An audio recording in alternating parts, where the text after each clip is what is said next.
empezando el live, por eso estamos empezando tan tarde. Pero ya estamos acá, que es lo importante, así que bienvenidos a todos una vez más a este capítulo de Shark Tank. Hoy Alex Tornegra le va a colocar $5 millones on cap a Platzi. Oh, on cap, sí, on cap. On cap, a Uevo. Y aparte de eso, ¿qué más de ñapa? Aparte de los 5 millones, aparte del safe. Bueno, pues obviamente es un safe de 5 millones on cap.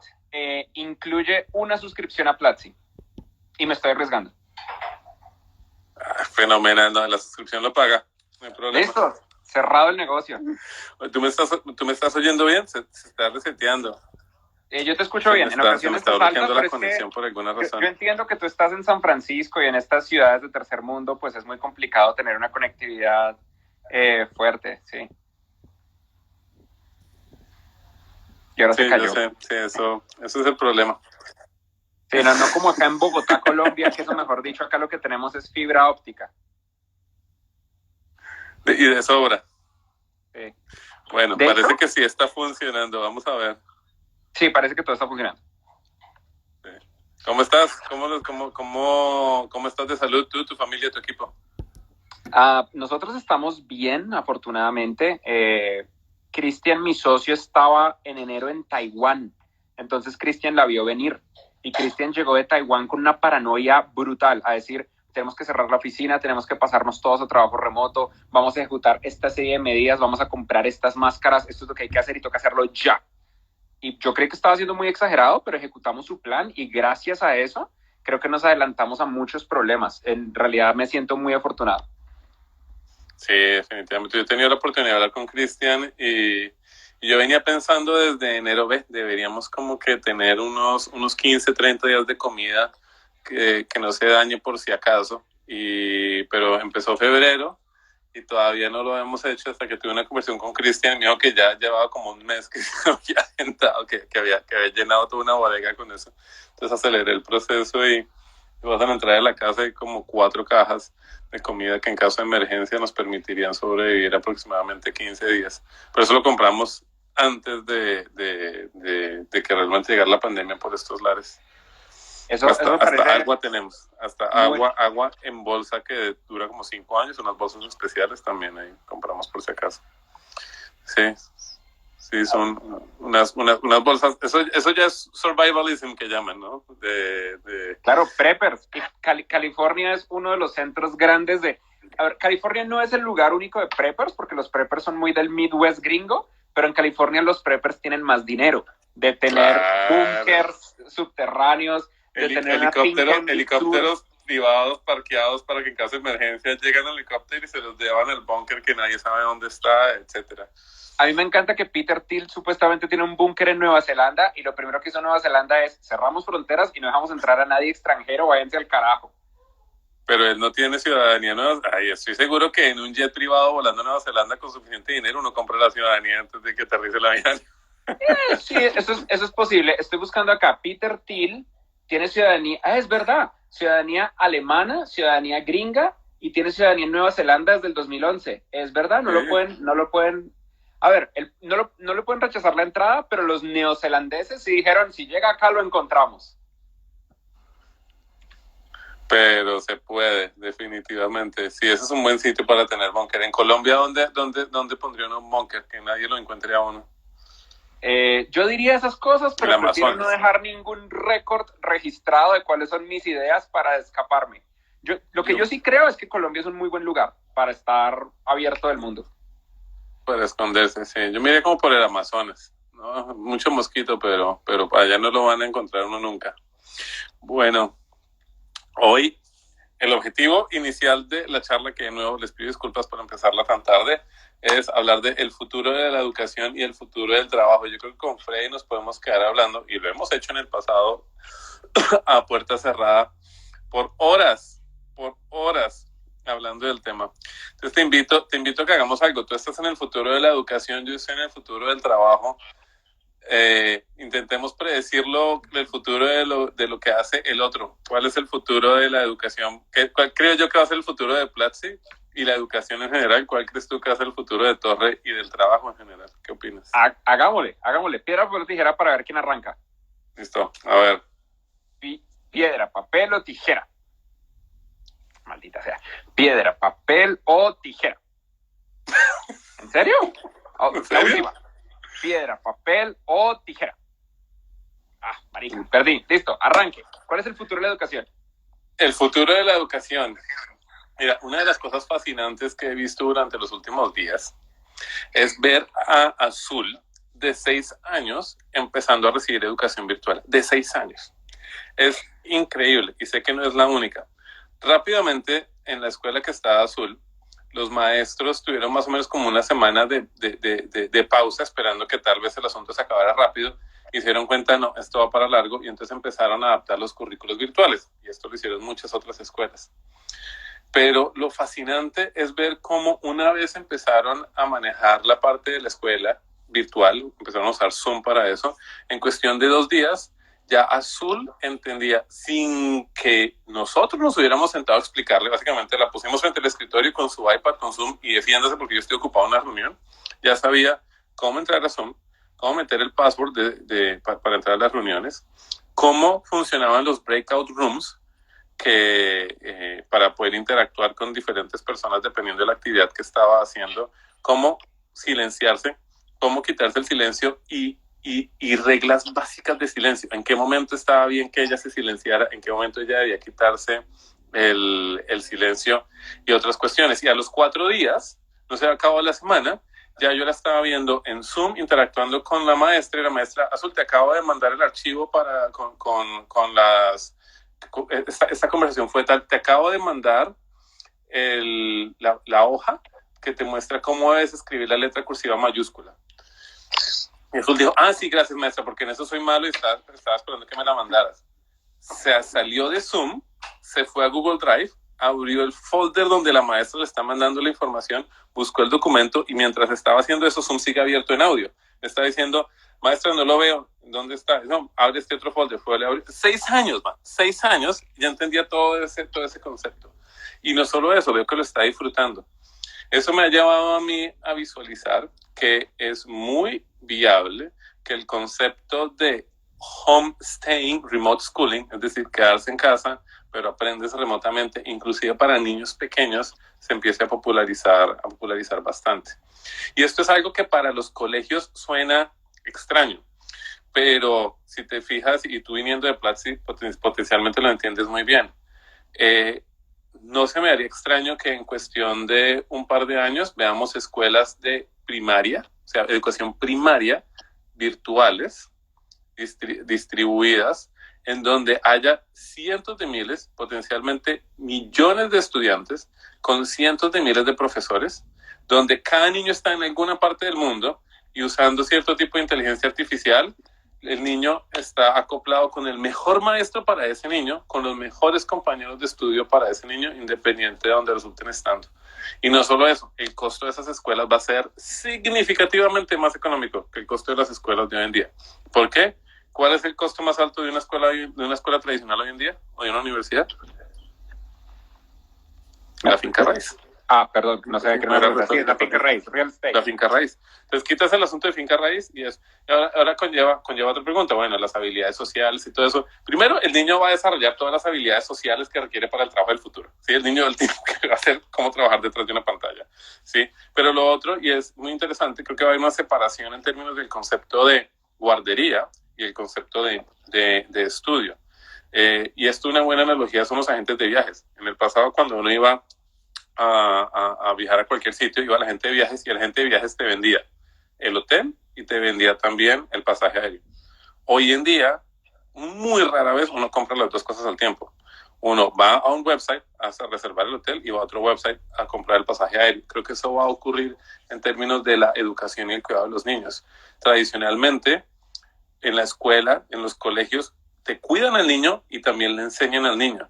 Pero creo que en un futuro va a haber una diferencia en términos de quién cuida al niño y quién educa como tal al niño. Que va a haber cosas que les va a hacer una falta o que va a extrañar definitivamente, pero eso también se presta para un potencial significativo en otro lado. Eso es general el futuro de la educación. General el futuro de Platzi, ¿Qué creo yo que va a ser el futuro de Platzi? A la fija se va, si ya no lo es, tú te darás los números, pero creo que esa va a ser la entidad que educa más gente en toda Latinoamérica. Pero yo no creo que, ya no lo es. ¿Hay alguien que eduque más Somos la gente? escuela de tecnología más grande del mundo hispano. No sé si somos la escuela más grande. Bueno, pero para mí el futuro es que no solo de tecnología, y en este momento no solo de personas, o sea, en este momento puede que sea de personas, pero creo que es solo cuestión de tiempo antes que también lo sean en términos de cantidad de educación que ustedes entregan. Creo que la pregunta grande y en donde me encantaría mucho ver a Platzi es cómo va a resultar evolucionando la competencia con otros jugadores muy grandes que también hay en la industria en términos de y cuál modelo resulta funcionando mejor. Obviamente, a la par de Platzi y otros jugadores muy grandes que me reservo el nombre en esta conversación por respeto a ti, pero que esos modelos tienden a ser un poco diferentes, pero esas pequeñas diferencias pueden resultar teniendo efectos exponenciales de crecimiento a largo plazo. ¿Quién va a resultar ganando esa carrera? Ni siquiera en Latinoamérica, sino a nivel mundial. Porque yo creo que todos estos modelos eventualmente escalan a otros idiomas, escalan a muchos otros países. Tú lo has demostrado a nivel Latinoamérica, ya lo están haciendo también en portugués, han hecho cuestiones en inglés. Es cuestión de tiempo antes que alguno de estos resulte potencialmente dominando mucho más que el otro. Aunque creo que van a convivir. Imagino que van a convivir 3, 4, 5 jugadores de educación a nivel mundial y pues ojalá Platzi sea reconocido de aquí a la Cochinchina como uno de esos 5. Muchas gracias, ojalá. ¿Eso significa que me toca a mí pensar del futuro del trabajo? Eso significa que como si no lo hubieras hecho. Bueno, pero, antes de eso una pregunta. Una de las cosas que muchas personas están mencionando de tu argumento de la educación online, especialmente para niños pequeños, es dos cosas. Uno, es muy difícil hacer homeschooling para niños pequeños, menos de 10 años, porque requiere mucho esfuerzo de los papás y los papás están ocupados tratando de sobrevivir y darle de comer al chino. Y número dos, ¿qué pasa con la interacción social? Yo tengo respuestas para eso, pero me gustaría entender la respuesta del lado de un padre que realmente está viviendo esto en el mundo real. Primero, yo no dije homeschooling, dije homestaying, remote schooling, que es diferente. Yo soy de lejos el peor profesor que puede tener Azul para muchas cuestiones de las que ellas tienen que aprender, pero creo que educación virtual le permitirá a ella en un futuro, y ojo, todavía no he hecho el switch completo, o sea, porque todavía creo que no hay las escuelas que se han desarrollado, se han inventado el sistema que sea lo suficientemente bueno para no hacer el salto, pero las va a haber, sí, pero toda esa educación la puedo hacer. Creo que el reto es quién la cuida mientras tanto. Y puede que un niño de 2, 3, 4, 5 años sea altamente complicado, pero por lo menos la edad que está Azul ahorita, estoy viendo que está llegando a esa edad en la cual se puede manejar por sí sola bastante bien y ser relativamente juiciosa. Lo hemos hecho durante un mes, desde que empezó el aislamiento, y ha funcionado bastante bien. Y lo otro es en términos de interacción social.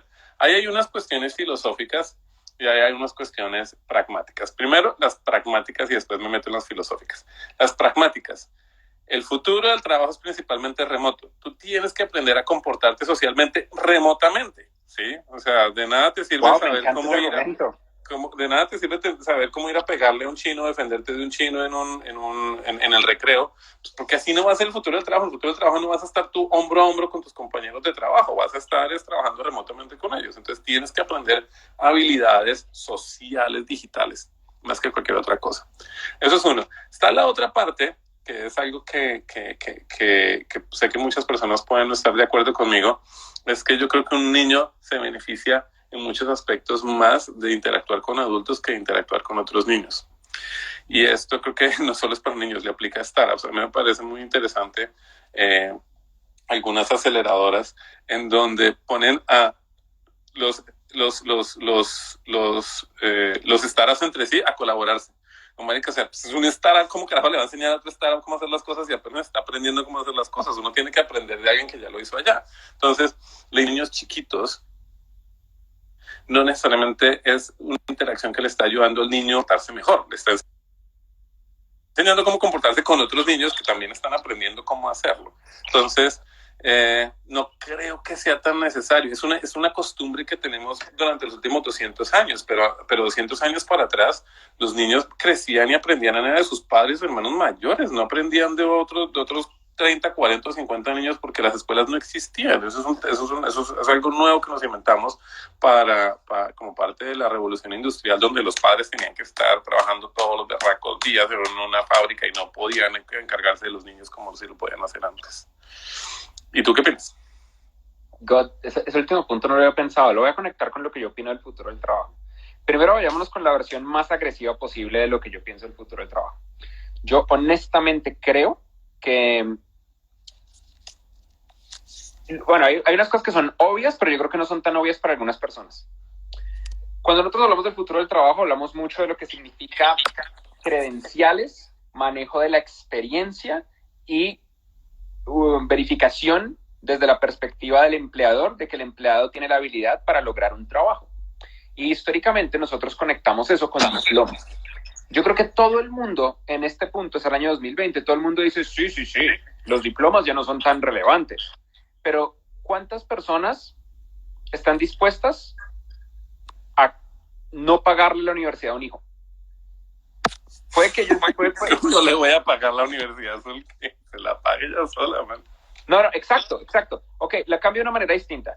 ¿Cuántas personas están contentas con que un hijo les diga, yo no voy a ir a la universidad, yo solamente voy a aprender online, pero yo no voy a ir a ninguna universidad y no voy a tener ningún diploma oficial?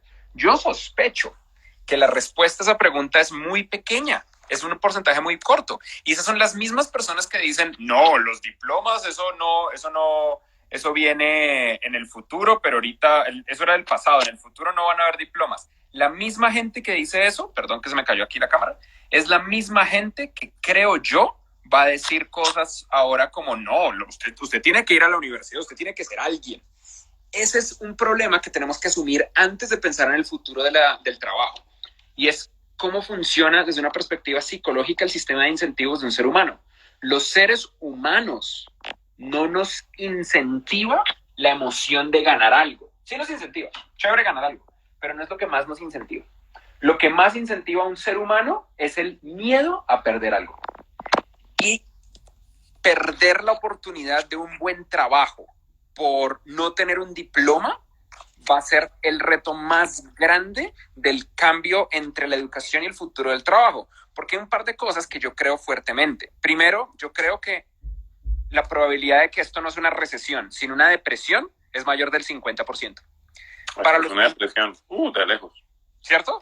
A ver, digo que es mayor del 50% porque uno no sabe qué va a pasar. Es posible que se arregle el problema del petróleo, es posible que haya una serie de países que logren crear los incentivos correctos, pero lo que pasa es que una de las economías más fuertes está controlada por un psicópata, la séptima economía más fuerte está controlada por otro psicópata. Está cabrón. Es muy difícil ver que el futuro va a estar bien. Y no sé si ustedes lo sepan, pero en una recesión se pierden ciertos empleos y se restabiliza o se regula la economía a su supuesta línea base. Pero en una depresión se mueren empresas, se mueren modelos de negocio, se acaba todo. Es como, imaginen que el dinero de ustedes de un día para otro valiera la mitad. Digamos que ustedes tienen $10,000 en el banco y de un día para otro son 5,000. O de un día para otro son 2,000. Y que ustedes tienen un sueldo de $1,000 al mes. Y de un día para otro, esos ya no son $1,000, son 500. ¿Y qué pasó? No pasó nada. Simplemente, no cambió nada. Simplemente cambió la economía. Eso es una depresión. Que en una depresión, lo que termina pasando es que las reglas cambian. De repente, lo que antes era verdad ya no es verdad. Y una de las cosas que yo creo que va a cambiar es la acreditación del talento. Yo creo que nosotros vamos a pasar, primero que todo, la desigualdad va a aumentar, porque va a importar mucho más a quien tú conozcas que quién eres inicialmente. Va a importar mucho más si yo tengo los contactos correctos o si trabajo en los lugares correctos y quién me recomiende. El grafo de recomendaciones va a volverse cada vez más relevante. Esto siempre ha sido verdad. Lo que pasa es que ahora va a ser, y durante un tiempo va a ser mucho más jodido. Creo yo que esa es la base de Torre. La base del grafo de recomendaciones es el núcleo de la verificación de la habilidad de una persona. Pero luego está el otro lado, ¿Qué pasa cuando uno arranca desde cero? ¿Qué pasa con la meritocracia? ¿Qué pasa con la capacidad de lograr algo? Y ahí yo creo dos cosas que son directamente opuestas y me causan un poco de disonancia cognitiva. Yo creo que la industria de la tecnología es la única industria que va a seguir creciendo, ¿sí? Lo que significa que va a haber un exceso más fuerte de inversión en tecnología porque es de lo poco que todavía tiene growth, que tiene crecimiento. Y los inversionistas tienen que invertir porque la inversión es la forma en la que los fondos de pensión aseguran el futuro de los pensionados. Entonces tienen que encontrar una forma.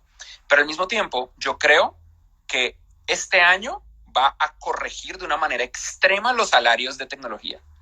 Yo creo que llegamos a un plató máximo de los salarios de tecnología y de hecho van a bajar por dos razones. Una, porque el futuro del trabajo es remoto, a huevo. Y dos, porque San Francisco es una burbuja insostenible. Porque estamos en un punto donde los salarios de tecnología están secuestrados por Facebook, por Amazon, por Netflix, por Apple y por Google. Nada más por Google que por Apple. Apple no paga tan bien. O sea, pagan muy bien, pero no tan bien como los otros. Y porque está secuestrado por la cercanía. Porque por más tecnológicos que seamos, Silicon Valley es un pueblito y está aferrado a muchas ideas del pasado. Algunas muy válidas y otras no. Y durante una recesión y particularmente una depresión se rompen mucho esas reglas. Yo me imagino que las personas que estén optimizando sus vidas para trabajo remoto el próximo año van a tener una explosión de oportunidades y talento. Primero, porque ya no vamos a vivir en un mundo monopolizado por LinkedIn. Van a haber otras plataformas como Torre que van a tener una aproximación mucho más realista a cómo funciona la medición de talento en el futuro. Y número dos, porque empresas que históricamente nunca en la vida habrían contratado más de 30 millas a la redonda de Mountain View, ahora van a contratar a quien sea, no importa dónde viva, porque de repente está ok. Porque ya tuvimos 3 meses forzado, de pronto más, donde tuvimos que testear qué tal es. Eso significa que vamos a vivir unos momentos de choque un poco raros. Mi única preocupación honesta, yo creo que va a haber más igualdad mundial, probablemente va a haber más desigualdad local, pero más igualdad mundial a nivel de salarios y acceso a oportunidades de talento. Pero yo también siento que va a haber mucha desigualdad, no por tu estatus social, por tu estatus económico, sino por tu estatus social. La desigualdad va a estar más dada porque las personas que en los últimos años han construido una red social de contactos muy fuerte van a tener una relevancia mucho más alta en el mercado laboral, lo que va a ser más difícil para una persona sin contactos arrancar desde cero. Creo que parcialmente tienes razón en la gran mayoría y en cierta medida eso es ya verdad hoy en día, como tú lo decías. Hoy la estadística en Estados Unidos, que es donde se han hecho el estudio, 55% de los empleos, de las contrataciones que hacen las compañías, son contrataciones por referidos. Es decir, contrataste a alguien que alguien en tu equipo conocía. Eso ya es una verdad. En parte, herramientas como Torre lo que están haciendo es automatizando ese proceso a escala masiva. Y sí, esa automatización conlleva a que se haga potencialmente ese factor se haga más fuerte. Pero por otro lado, una de las cosas que cada vez se ve más y más es la selección inteligente de candidatos basados en muchos otros factores aparte de su experiencia, sus títulos y los contactos que tienen. Cada vez hay más herramientas y obviamente en Torre implementamos muchas de ellas, pero cada vez hay más herramientas que miden tu personalidad, que miden tu cultura profesional, que miden tus habilidades blandas, que miden tus habilidades duras, etcétera, etcétera, que tienen en cuenta certificaciones como las que uno puede obtener en Platzi. Y eso conlleva a que cada vez más hay más posibilidades de que inteligencia artificial pueda ayudarte a ti a determinar cuál es para qué tienes potencial antes de que tú sepas para qué tienes potencial. Y eso no solo es bueno para ti, eso también se vuelve muy bueno para una compañía. Una de las razones que las compañías hoy en día contratan personas principalmente por referidos es porque de esa manera se cubren el trasero. Y es, yo contraté a esta persona, pero mira, es amigo de tal persona. Sí, entonces, si es amigo de tal persona, pues tengo cierto tipo de beneficio de la duda como reclutador, como psicólogo, de que no estoy metiendo la pata. Dicen por ahí, a nadie lo han echado por haber contratado a IBM. Esa frase es exacta para el momento. Entonces, sí, es muy difícil que echen a un psicólogo porque contrató a una persona que venía referida de uno de sus amigos, pero conforme más transparencia hay en estos sistemas digitales, en estos sistemas automatizados de quién puede ser bueno para quién, eso le da más paz mental. Una de las cosas que queremos hacer en Torre, de hecho, es que tú como psicólogo, como reclutador, tú digas, sí, pero Torre me lo puso de primeras en el ranking, pues si Torre dice que es el mejor, es el que debo yo contratar, y de esa manera quitarle esa carga emocional y cognitiva que hoy en día tiene el reclutador de tener que hacer selección de personal con tal vez señas que no son tan fuertes y que pueda depender de algoritmos y procesos que son más inteligentes y más transparentes. Sí, es unas cosas muy importantes. Creo que transparencia es muy importante para el futuro del trabajo. Ahora, algo que mencionabas ahorita en referencia a la desigualdad de salarios a nivel local, pero la igualdad de salarios a nivel global, definitivamente creo que eso va a ocurrir, pero creo que va a haber otro efecto que también vamos a empezar a visualizar, que solo se ha visto en algunas profesiones, y es el efecto de tener superestrellas. En fútbol, en deportes, en actuación, en algunas otras profesiones, tú tienes los mejores en una profesión ganando fácilmente 100,000 veces más, 10,000 veces más lo que ganan otras personas. Eso todavía no ha ocurrido en muchas otras profesiones creativas, como diseño, como desarrollo de software, etcétera, y es porque es difícil medir lo atractivo que es una persona profesionalmente. Es difícil medir el output como si se puede medir matemáticamente cuando uno es un jugador de fútbol, cuando uno es un actor de cine, de televisión, etcétera, etcétera. Pero todos esos sistemas que le traen más transparencia al asunto empiezan a hacer esas estadísticas públicas. Entonces, puede que por el contrario haya otra fuerza, ¿qué tan grande va a ser? No sé, en donde tú veas, hoy en día tú vienes acá a San Francisco y buscas un ingeniero raso. Un ingeniero raso en San Francisco te vale por bajito unos $70,000 y fácil un ingeniero raso, o sea que no le reporta gente, se puede ganar $250,000, $300,000 al año y más cuando metes stocks allí. Pero no hay tanta la diferencia, ¿sí? O sea, el radio es de 4, el que más se gana 4 veces más el que menos se gana.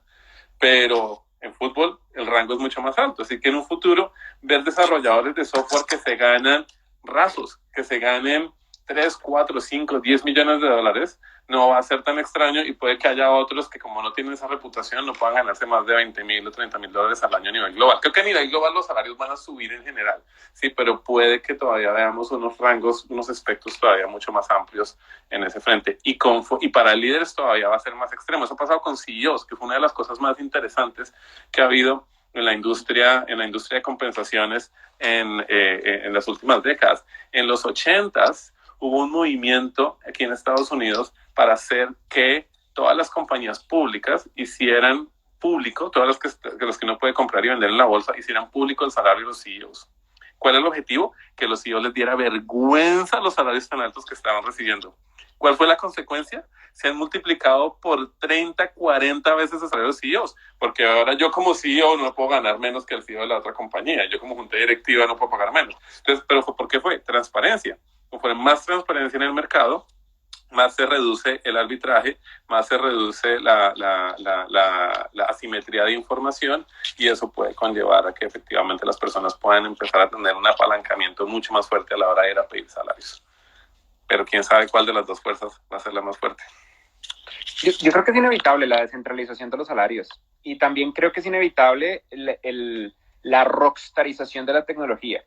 Yo sí siento que lo que pasa es que hay como 3 capas. Hay una persona por acá que me dijo, me gusta más lo que dice Alex que la teoría multinivel de Freddy. Me parece un poco tierno. No se trata de que sea multinivel. A ver, primero partamos por una base. Yo creo que cualquier persona que les diga que la gente que uno conoce no le ayuda a uno a avanzar en la vida, les está mintiendo. Les está vendiendo pura mierda. Es mentira. La gente que uno conoce ayuda muchísimo. Y hay 2 formas de pensarlo. Forma número 1 es pensar que todo es una conspiración. Forma número 1 es pensar que uno es como, si no, es que el juego está en mi contra y por eso me voy a joder. Forma número 2 es entender que ese es el hack, entender que ese es el shortcut, la forma de llegar rápido, más corta. Para ello, pues la muestra, yo creo que siempre que Alex y yo hablamos, es importante mencionar esto. Tanto Alex como yo no teníamos contactos de un carajo porque crecimos miren, les voy a decir dónde crecimos. A ver, pues, no sé si se alcanza. En la shit, allá al fondo hay una montaña. Detrás de esa montaña hay otra montaña. Y detrás de esa otra montaña, ese es el barrio donde Alex y yo crecimos. ¿Cuál es el hack? El hack es que cuando uno entiende que uno es el promedio de la gente de la que uno se rodea, pues uno se rodea de mejor gente. Y cada vez entre mejor gente tiene uno de la cual uno se rodea, más rápido crece uno. Eso es todo. Es un hack que uno puede hacer. Uno puede o ponerse a llorar y decir, no, es que el mundo está en mi contra y lo que es de uno es de uno, que es perdedor. O uno puede enfocarse en lo mejor posible que uno pueda hacer, lo que está en el control de uno. Eso por un lado. Por otro lado, sí es verdad que el talento importa un montón, sobre todo en un nuevo mundo, en un mundo donde la conexión de skills y resultados son mucho más valiosos que diplomas. En ese mundo donde el talento importa mucho más, yo sí creo que va a haber un poquito más de igualdad en el top 10% de la gente que trabaja, en el top de los ingenieros, de los diseñadores, de los marketers, de los founders. Ya pasa en algunas áreas. Por ejemplo, Alex mencionaba hace un minuto que eventualmente el talento va a ser como el talento en el fútbol, que hay futbolistas que ganan 100x, 1000x más que otros compañeros en el mismo equipo de fútbol. Eso es literalmente lo que mencionaba hace un rato Alex respecto a CEOs. Los CEOs, como tienen el número semipúblico, en particular en empresas públicas, pues entonces ya funcionan con esos números de alto rendimiento, incluso en condiciones ocasionales donde no tiene tanto sentido. Lo que yo sí quisiera que tuviéramos en mente, yo tiendo a ser como muy apocalíptico en estas charlas y estoy tratando de ser más nice y más positivo, pero algo que quiero que tengan en mente es que hay un perfil de personas que sin duda fracasarían en el mundo el mundo del mañana. Es el mundo posterior a la pandemia. Posterior a la pandemia vamos a vivir un pequeño bump de la economía porque pues, abrió todo, entonces todo el mundo va a comprar cosas. Y luego un recordatorio de que no es tan fácil volver a arrancar la economía desde cero, de que un montón de restaurantes quebraron, un montón de tiendas se murieron, un montón de empresas se acabaron y el capital está ahí. Lo que va a hacer que un montón de emprendedores reciban capital, pero van a ser los emprendedores que están más en la jugada y va a haber una redistribución de la riqueza no necesariamente justa y va a cambiar por completo el tejido económico de la sociedad. Cuando eso ocurra, va a haber algo en lo que yo creo que es completamente verdad. Yo creo que la gente que asume que lo que aprendieron en la academia es suficiente, se van a estrellar con un mundo que no los valora. Las personas que de repente dijeron, pero yo ya invertí 5 años en aprender, ¿por qué no consigo empleo? Porque dedicarle 5 años a aprender no es suficiente. Tampoco significa que tengas que aprender todo el tiempo al ritmo de una universidad que es full time, no. Significa que tienes que pensar en una intersección de conocimientos, que no se trata con haber ido a la universidad a ser administrador de empresas, se trata de haber ido a ser administrador de empresas para aprender mucho de estadística, tener conocimientos de Python y de R y tener conocimientos mínimos de manejo de proyectos y de productos digitales para de repente aspirar a ser project manager. Se refiere a que si estudiaste matemáticas, muy probablemente también tienes que complementarlo con otra serie de cosas alrededor para poder aportarle al futuro de la estructura de la economía digital. Y entender que la economía del futuro es digital, Alex lo mencionó hace un minuto. Si Azul con 6 años está gestionando un sistema de streaming en tiempo real con todas las arandelas extrañas que eso implica, con todos los artefactos de errores de usabilidad para poder tomar sus clases, ¿qué le depara a las personas que no pueden arrancar una llamada en Skype? Es resumido por la frase núcleo de Platzi, que es nunca parar de aprender. Pero nunca parar de aprender tiene un elemento de contexto y es que se trata de constantemente estar actualizándote a nivel profesional, no solamente a nivel de curiosidad intelectual, porque esa es otra trampa. Yo en ocasiones me he quedado horas leyendo de sistemas de radares de advertencia en contra de ataques aéreos en Latinoamérica. Yo tengo súper claro cómo Chile le hace para evitar un ataque de Brasil, de Perú, de Argentina, y eso no me sirve para un carajo, quizás. Uno no sabe qué le depara el futuro. Y eso es divertido, pero no es lo suficiente para crecer. Para crecer hay que tener el tipo de formación que no solamente es divertida, sino importante. Y una vez uno aprende, uno tiene que practicar, uno tiene que aplicar. No es suficiente. Ver videos no sirve para aprender. Si ver videos sirviera, todos seríamos expertos en tiburones porque vimos National Geographic. El aprendizaje tiene que ser activo. Lengua azul. Escucho a Freddy, digo, corriendo. Hola, Azul. Ay, mira, muéstrales el vestido que tienes hoy, Azul. Ay, pero ¿qué pasó con la falda? tenía el vestido de cumbiambera colombiana y se quitó la falda. Azul, estamos hablando del futuro de la educación, ven. Ok, ¿qué te ha parecido? ¿Qué te ha parecido? ¿Te acuerdas de Freddy? Freddy vino aquí a la casa y estuvimos jugando juegos de mesa y le di clase. Hola, Azul. Mira, de pronto me recordarás porque tengo una cara muy cuadrada. Mi cara es como un cubo. Bueno, ¿cómo te ha ido estudiando estos días desde la casa con el iPad, con tus compañeritos? ¿Qué te gusta y qué no te gusta? ¿Qué te gustaba mucho de estudiar desde la casa?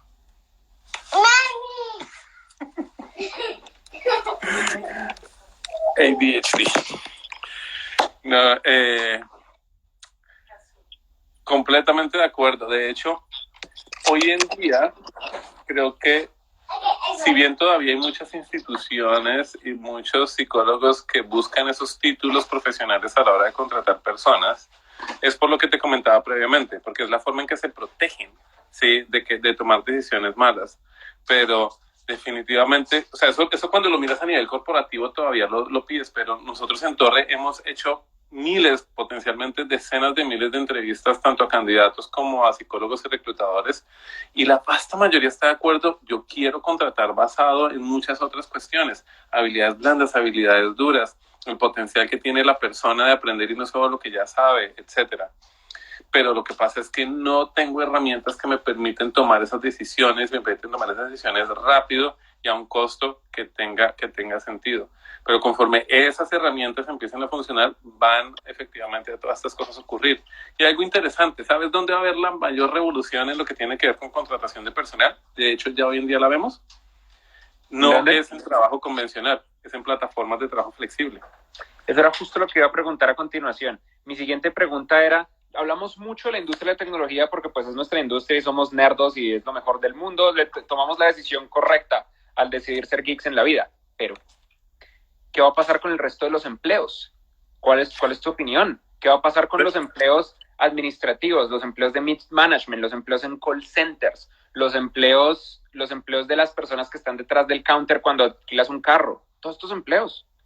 Pues muchos obviamente automatizados, sí, pero hay muchos otros, pero ojo, no es solo para ese tipo de empleos, ni es solo exclusivamente para, o sea, también afecta a desarrolladores de software. Hay muchos desarrolladores, aquí estoy seguro que en Platzi los hay, que les gusta trabajar freelance, les gusta trabajar es por proyecto, etcétera, etcétera. Mira, para darte una idea de lo que hace Bonnie Studio, que es la compañía que fundé antes de Torre. Tú la has experimentado, tal vez muchos acá no la han experimentado. Yo soy Bonnie Studio fan. Tiene miles de clientes. La mayoría de esos clientes son clientes corporativos, clientes grandes, que tienen la necesidad de completar un montón de proyectos creativos relativamente pequeños. ¿Qué hacían antes? Contrataban directamente freelancers o tenían un equipo interno de producción. ¿Qué hacen hoy en día? Le dicen a Bonnie Studio, a veces inclusive a través de API, es decir, computadora a computadora, necesito esto. ¿Qué hace Bonnie Studio? Bonnie Studio en tiempo real, apenas le llega el proyecto, utiliza Machine Learning algoritmos para ensamblar un equipo de gente creativa remota que inmediatamente se pone a trabajar en ese proyecto que puede durar de un par de minutos a un par de días. Necesitas, por ejemplo, una pieza de un video, una pieza de publicidad de video. Bonnie Studio te consigue en tiempo real el que te escribe la pieza, el que te hace la animación de la pieza, el que hace la voz, el que hace la postproducción que combina todo con música. Y los pone a trabajar juntos en eso. Y son personas que ganan bien. ¿Sabes cuánto gana? ¿Cuál es el valor promedio que paga Bonnie Studio por hora a todos los creativos que trabajan en su plataforma? Ni idea. Adivina. Es un gig economy platform, ¿sí? O sea, maneja dinámicas similares de pago por proyecto como los de Rappi, como los de Uber. Lo que pasa es que yo no tengo ni idea de cuál es el costo por hora en la industria de la actuación de voz y en todas estas industrias creativas profesionales. Siento que le voy a pegar al número incorrecto. O sea, $105 la hora es el promedio que pagamos. $105 la hora. Ahora, Marisa, no pagamos por hora. Bonnie, este micrófono me sirve para empezar a hacer grabación en Bonnie. Puedo hacer voces increíbles. Ahora te cuento una triste realidad para muchas personas, porque es importante ser transparente. $105 la hora. No pagamos por hora, pagamos por proyecto. Pero nosotros, ¿qué hacemos? Medimos desde el momento en que una persona acepta un proyecto, al momento en que lo termina y lo envía, y así podemos calcular cuánto están ganando por hora. Y eso es $105. Oye, pero Alex, una preguntita. Tú mencionaste algo hace un minuto que me tiene hace rato con los oídos en llamas. Tú mencionaste lo importante que era usar algoritmos y machine learning en vez de tener sistemas humanos que filtren a la gente para poder darle una oportunidad más igualitaria a las personas una vez aplican a un trabajo.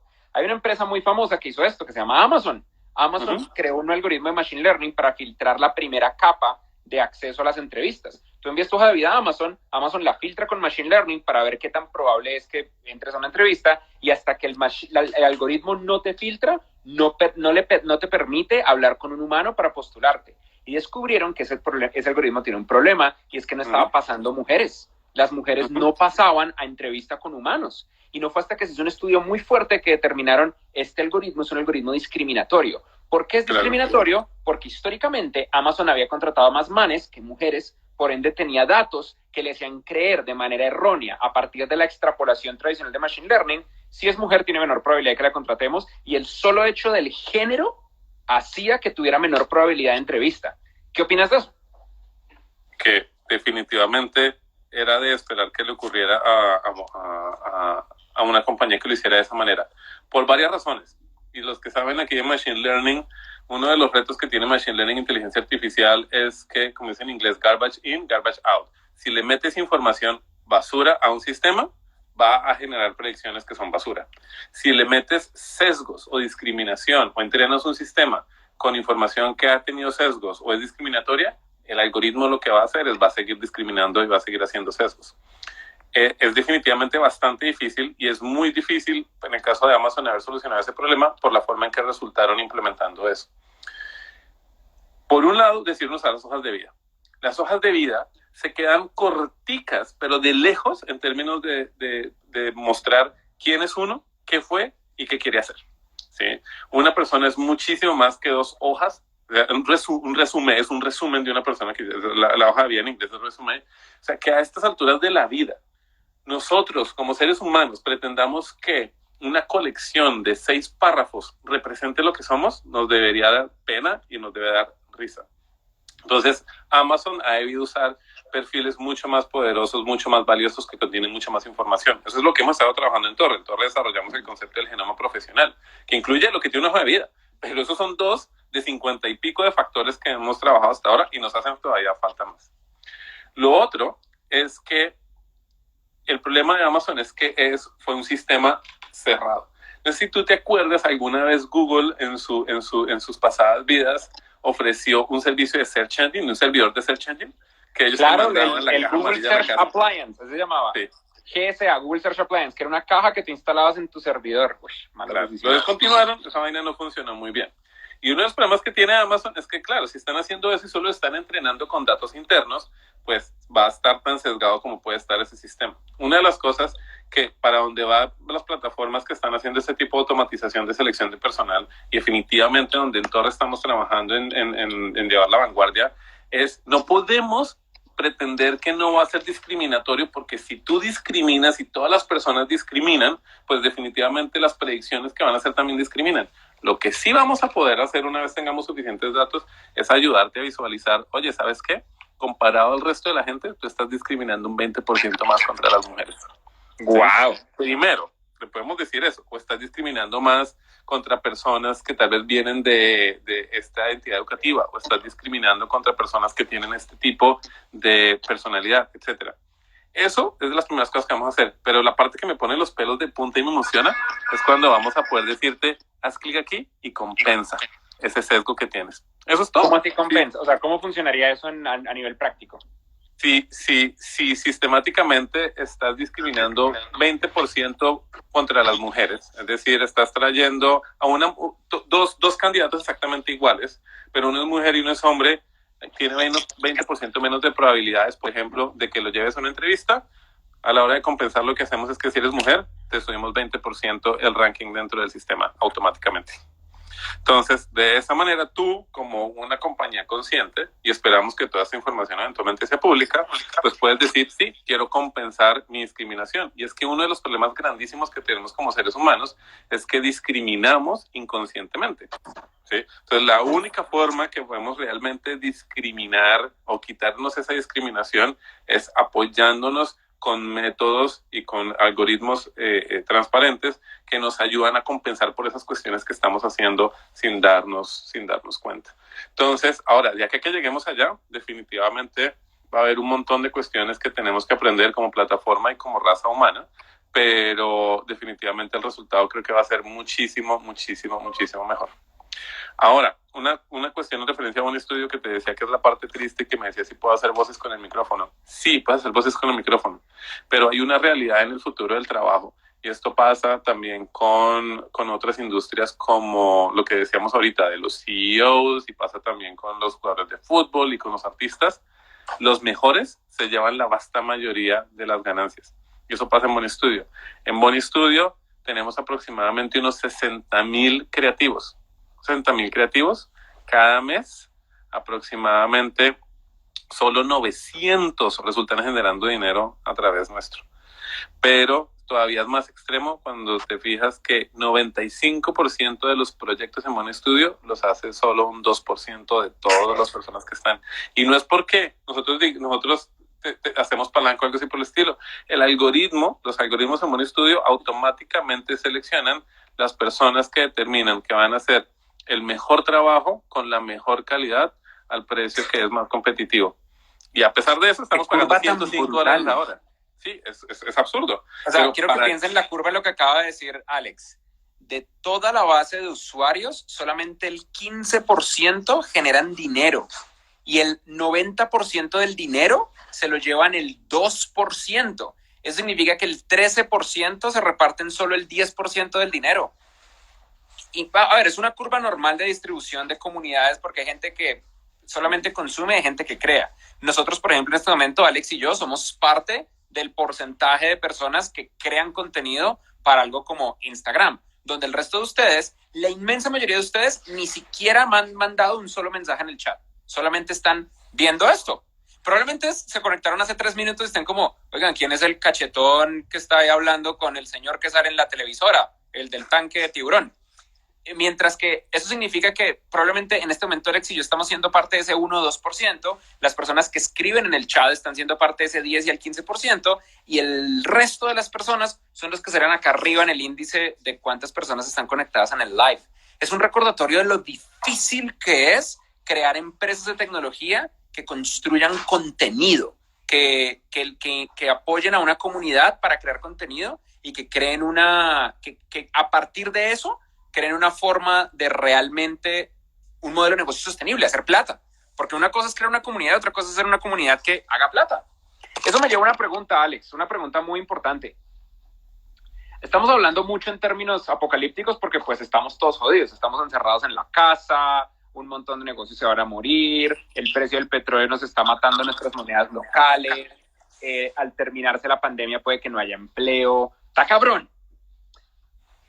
¿Qué es lo mejor que crees que va a salir tanto de la pandemia como de la crisis financiera? ¿Cuáles son tus predicciones positivas para el 2021? Creo que van a salir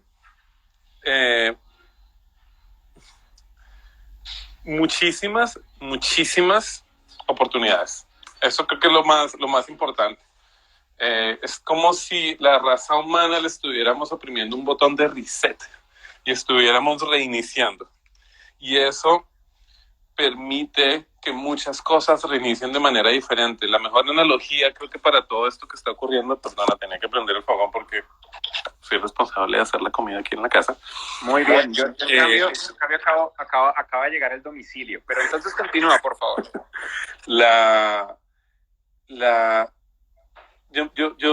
Entonces la analogía mental de lo que está ocurriendo ahorita es como si la civilización fuera un juego de Legos que hemos estado construyendo durante pues, muchos siglos, y la pandemia lo que está haciendo es como si alguien hubiera llegado y hubiera pateado y arrasado una tercera parte de todos esos Legos.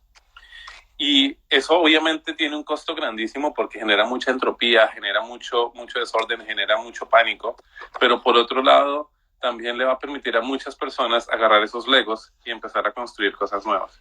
Y esas cosas nuevas que construimos las podemos construir potencialmente de una manera mejor a las que habíamos construido previamente, ya que sabemos qué funcionó y qué no funcionó previamente.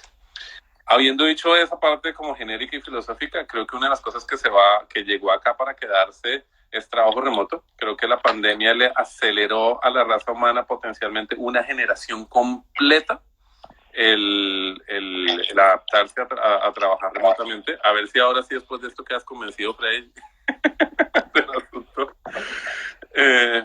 No tengo de otra. Pero creo que esa es una. Creo que va a haber cambios radicales en lo que tiene que ver con la medicina y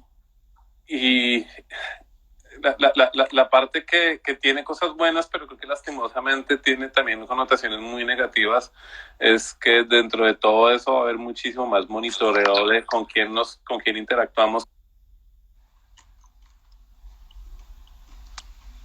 Toda la excusa para monitorear en dónde estamos. De hecho, ya hay varios países que están aprovechando esto para saber con quién interactuaste, etcétera, etcétera, para monitorear el asunto. ¿Sí? Aunque eso no afecta la privacidad. Claro, un montón, sí, o sea, olvídate, o sea, después de esto la privacidad, la poca privacidad que nos quedaba ya se fue para el carajo. Digo que para mucha gente que hablas diría, eso es terrible. Yo soy amigo de la transparencia radical.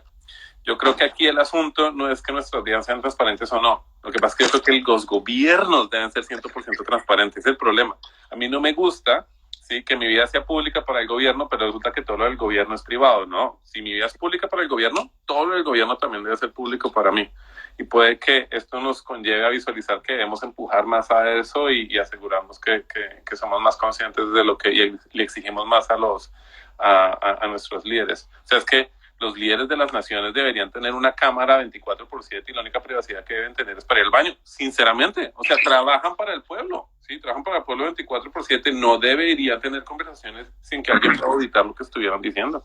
¿Pero qué pasa cuando el presidente tiene relaciones sexuales con la primera dama? Pues, no sé, pueden cobrar por pagar por ver. No, venga, una pregunta más seria, Alex, porque yo estoy de acuerdo con eso, me parece radical y fascinante, pero hay una pregunta mucho más importante para nuestra audiencia. Todas estas cosas positivas que van a pasar gracias al reset de la humanidad, ¿cómo nos aseguramos como individuos? O sea, no estoy yo, como la gente que nos está viendo en el chat, ¿cómo una persona logra asegurarse a nivel individual de estar en el porcentaje que va a aprovechar las oportunidades y le va a ir bien, y no en el porcentaje que va a estar desempleada, jodida y sin oportunidades? Tengo una respuesta para eso. Me gustaría saber tu propia respuesta para esa pregunta. ¿Yo? Sí. Ok, maldita sea. Sí, eso me pasa por sapo. Primero que todo, tiene que ser una persona que nunca pare de aprender. Esto es obvio. Y segundo, tiene que ser una persona que muy, muy, muy rápidamente acepte la realidad como es. Aceptar la realidad implica no quejarme sobre lo que no tengo control y optimizar al máximo sobre lo que sí tengo control. Implica entender qué significa invertir en uno mismo.